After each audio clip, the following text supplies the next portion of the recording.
Dans un petit village des Obam Angola, niché au pied des collines verdoyantes, vivait une jeune fille du nom d'Adama.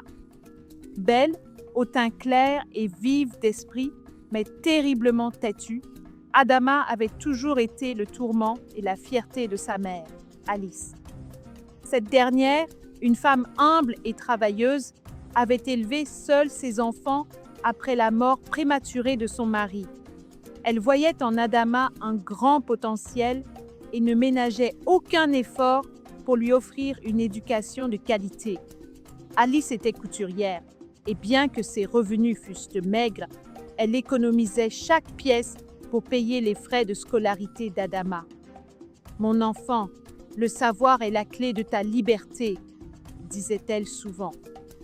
Mais Adama, aveuglé par sa jeunesse et ses envies, ne voyait pas les sacrifices de sa mère comme un trésor. Adama aimait les garçons, mais pas n'importe lesquels. Elle était fascinée par ceux qu'Alice qualifiait de sans direction, des jeunes hommes irresponsables, souvent désordonnés, qui traînaient dans les rues du village Obam Angola. Malgré les avertissements d'Alice et de son père adoptif, Pierre, qui tentait aussi de lui prodiguer des conseils, Adama refusait d'écouter.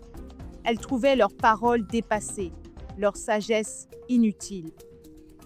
Un jour, Adama fit la connaissance de Moussa, un jeune homme séduisant qui jouait de la guitare et parlait de rêves sans jamais les poursuivre. Fascinée par son audace et sa liberté apparente, elle tomba sous son charme. Les nuits qu'elle passait à étudier furent vite remplacées par des sorties clandestines, des soirées où elle oubliait le monde sérieux de sa mère. Allait en boîte de nuit comme bon lui semblait et ne rentrait qu'au petit matin. Les rumeurs commencèrent à circuler dans le village Obam Angola et Alice confronta sa fille. « Adama, je te parle comme une mère qui t'aime.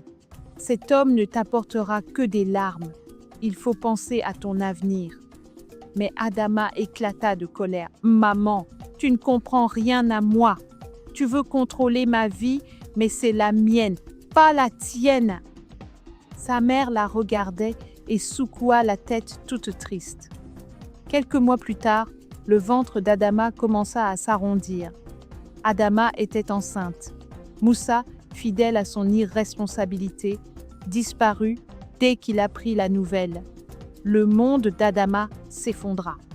Elle dut abandonner ses études et le poids de la honte et des responsabilités la rattrapa.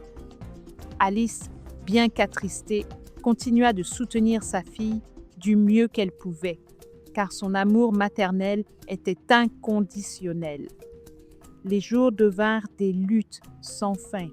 Adama, autrefois insouciante, dut travailler dur vendant de poissons braisés en plein marché avec son enfant au dos pour subvenir aux besoins de son enfant.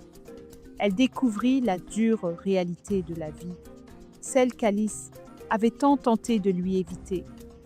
Un jour, alors qu'elle nettoyait le sol d'une maison pour gagner un peu d'argent, elle entendit une conversation entre deux femmes qui louaient les efforts de sa mère.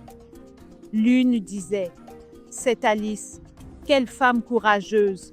Elle a tout donné pour ses enfants. » Ces paroles brisèrent quelque chose en Adama. Les larmes coulant sur son visage, elle réalisa l'ampleur des sacrifices d'Alice et la futilité de son entêtement.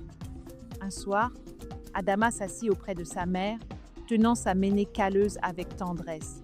« Maman, pardonne-moi. J'ai été aveugle à ton amour et sourde à ta sagesse. » Alice, émue mais ferme, répondit « Adama, le pardon est facile. Ce qui compte, c'est ce que tu fais de cette leçon. » Avec l'aide de sa mère et de son père adoptif, Adama reprit le chemin de l'éducation, bien qu'avec difficulté.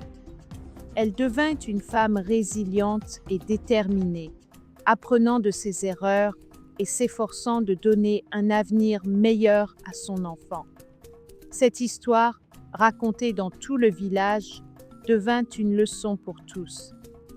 Écouter les conseils de ceux qui nous aiment est une sagesse, et chaque erreur peut devenir une force si on la transforme en enseignement.